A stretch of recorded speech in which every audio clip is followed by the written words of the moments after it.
अध्यक्ष महोदय जी, भारत में कृषि एक व्यापारिक व्यवसाय न होकर जीवन यापन का एक माध्यम है।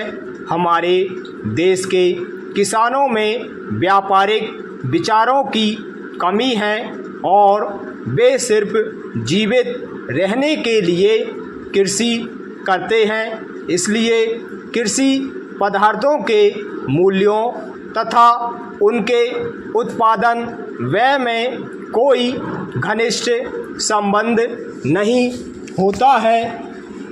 मूल्य निर्धारण की मांग और पूर्ति का सिद्धांत कृषि पदार्थों पर अच्छी तरह लागू नहीं होता। यह उत्तरदायित्व सरकार पर लागू नहीं होता। यह उत्तरदायित्व सरकार के ऊपर है कि वह मूल्य नीति का संचालन इस प्रकार करे कि कृषि तथा उद्योगों का वांछित विकास हो सके और कृषि पदार्थों की मूल्यों में स्थिरता बनी रहे। मूल्यों की स्थिरता का अर्थ केवल इतना है कि कृषि पदार्थों के मूल्यों में अत्यधिक उतार चढ़ाव न होने पाए। हमें ज्ञात है कि 1929 की विश्व मंदी के कारण हमारे किसानों की कैसी हालत हो गई थी। दूसरी ओर दूसरे महायुद्ध के दिनों में और उसके बाद मूल्यों में जो बढ़ोतरी हुई है उसका देश की अर्थव्यवस्था पर कितना बुरा प्रभाव पड़ा है।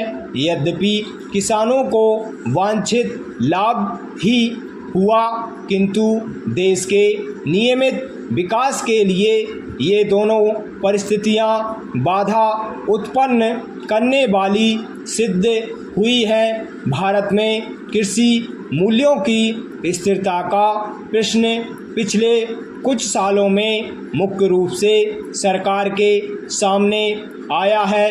जून 1954 तथा उसके बाद के समय में मूल्यों में निरंतर कमी होती गई है। पैरा सभापति महोदय, किसानों की आर्थिक दशा को सुधारने के लिए बहुत ही आवश्यक है कि कृषि उत्पादन को बढ़ाया जाए। उत्पादन अधिक बढ़ जाने से मूल्यों के गिर जाने का वह बना रहता है। 1929 की विश्व मंदी का प्रभाव भारतीय किसानों पर भी बहुत बुरा पड़ा था। देश के किसान कर्ज के बोझ से बुरी तरह से दब गए थे। मूल्य स्तर का गिर जाना उत्पादक के लिए एक भारी अभिशाप होता है, क्योंकि इससे उत्पादन बढ़ाने की प्रेरणा समाप्त हो जाती है और समस्त अर्थव्यवस्था का संतुलन बिगड़ जाता है। इसके विपरीत यदि कृषि पदार्थों के मूल्य बहुत अधिक ऊंचे स्तर पर पहुंच जाते हैं तो उपभोक्ताओं को कठिनाई अनुभव होने लगती है और देश में वेतन वृद्धि की मांग होने लगती है। दूसरी ओर कृषि पदार्थों के मूल्यों का प्रभाव बड़े उद्योग धंधों पर भी पड़ता है। यदि कपास का भाव बढ़ जाए तो कपड़े के मूल्य पर भी इसका प्रभाव पड़ेगा।